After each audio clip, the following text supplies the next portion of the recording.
Demak, endi birinchi qadamni biz bemorga nima qilmoqchi ekanligini tushuntirishimiz kerak.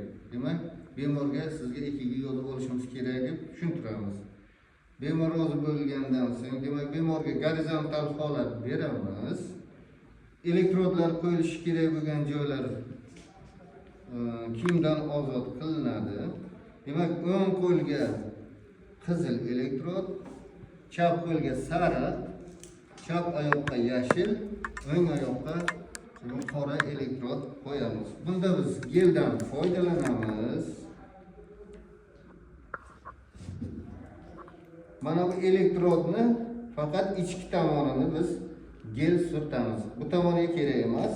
Va qo'lni mana ichki tomoniga biz mana shu elektrodni ichki tomoniga qo'yishimiz kerak. Sariqni demak chap qo'lga qo'yamiz.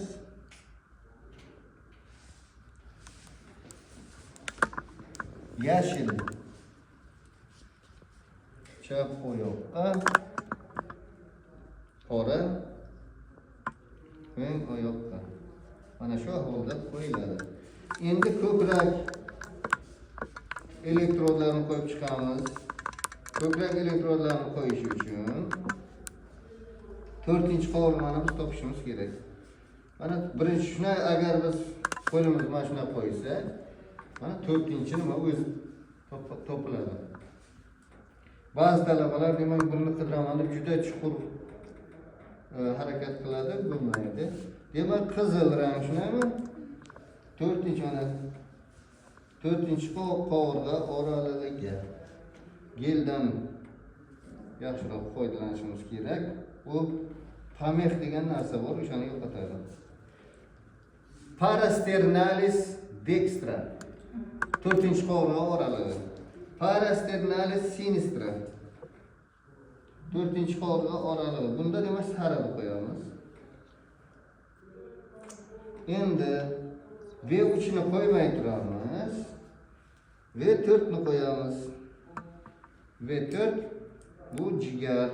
Demak, media clavicularis. Mana qarang. Bu 4-chi qovurg'a oralig'i, bitta qovurg'a pastga tushamiz uni. 5-chi qovurg'a oralig'i bo'ladi. Media clavicularisdan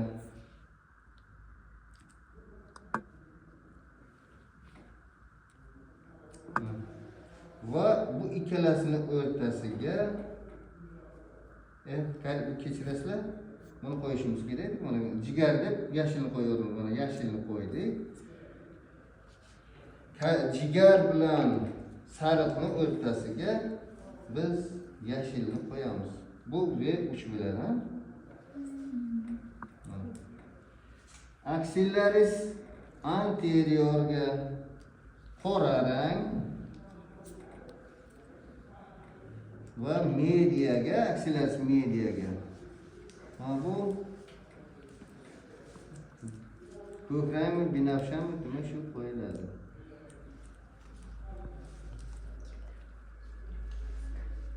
Ushlab turing.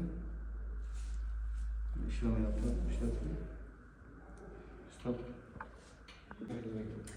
Mana V1, V2 bitta qatorda, V4, V5, V6 bitta qatorda, bularning o'rtasida, demak bular 4-chi qovurg'a oralig'ida, mana bular 5-chi qovurg'a oralig'ida, bu ikkalasining o'rtasida demak V3 bo'ldi. Demak biz startni bosamiz.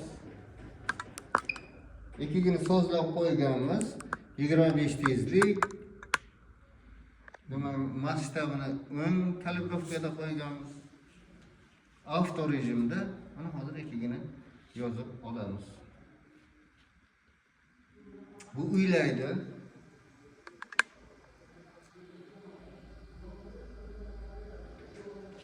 Mana standart tarmoqlar, kuchaytirilgan tarmoqlar V1, V2, V3 va V4, V5, V6 tarmoqlarini yozib tugatdi. Bu yerda yana qo'shimcha nimalarni tanlash mumkin, xulosani qilib berish mumkin. Demak, bizga o'zi xulosani o'chirib qo'yganmiz, xulosasiz. Mana o'zimiz xulosa qilamiz. E'tiborlaringiz uchun rahmat.